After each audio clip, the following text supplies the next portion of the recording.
Hello, today we're going to be discussing EMD, earnest money deposit, which is the buyer's deposit that goes into escrow once a seller officially accepts a buyer's offer. Now a buyer and seller have a fully executed contract and ready to proceed into escrow. A buyer usually will have 3 days to arrange delivery of that deposit, and it's usually 3% of the purchase price unless buyer and seller have come to an agreement on a different amount. We're also going to be discussing when is the seller entitled to keep the buyer's deposit if the buyer decides to cancel escrow and not proceed with the purchase.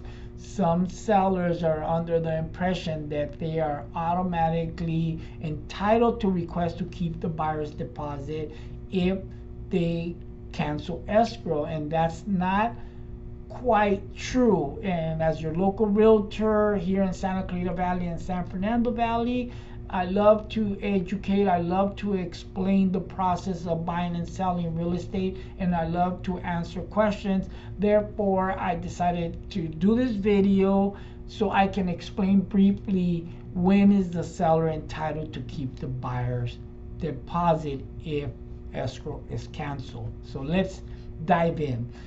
Once you go into escrow, a buyer is protected under contingency timeframes that allow that buyer to do an inspection, allows that buyer to do an appraisal, and allows the buyer to secure a loan if it's a financed offer.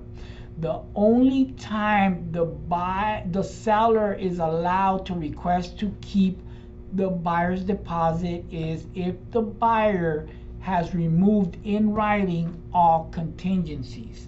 Till then, the buyer is protected under those contingencies to allow them to cancel escrow if something doesn't go correctly as they thought and get their full refund back. So, for example, the buyer here in California has 17 days to do appraisal, contingency, and loan, unless buyer and seller have agreed prior to opening escrow to a different time frame than the 17 days. Otherwise, on the real estate purchase agreement, it states 17 days.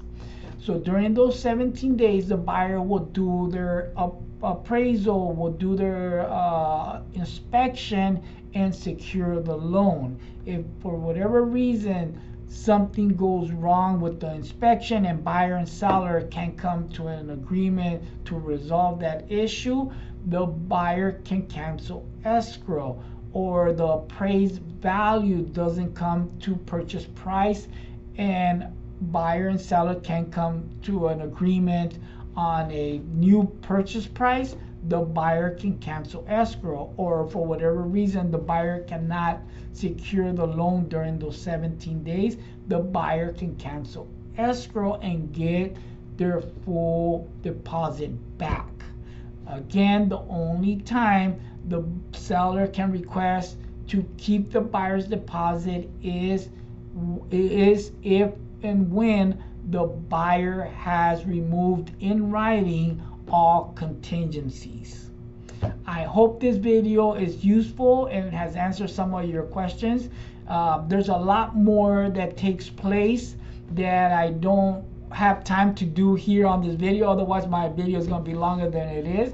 But if you have questions pertaining to real estate or any procedures to buying and selling, call me, text me, or send me a private message here on social media. Rose and I are here to assist you with all your real estate needs, whether you're buying or selling in the Santa Clarita Valley, San Fernando Valley, or adjacent cities. You can count on us at any time with all your real estate needs. Take care, be well, hope to talk to you soon. Bye-bye.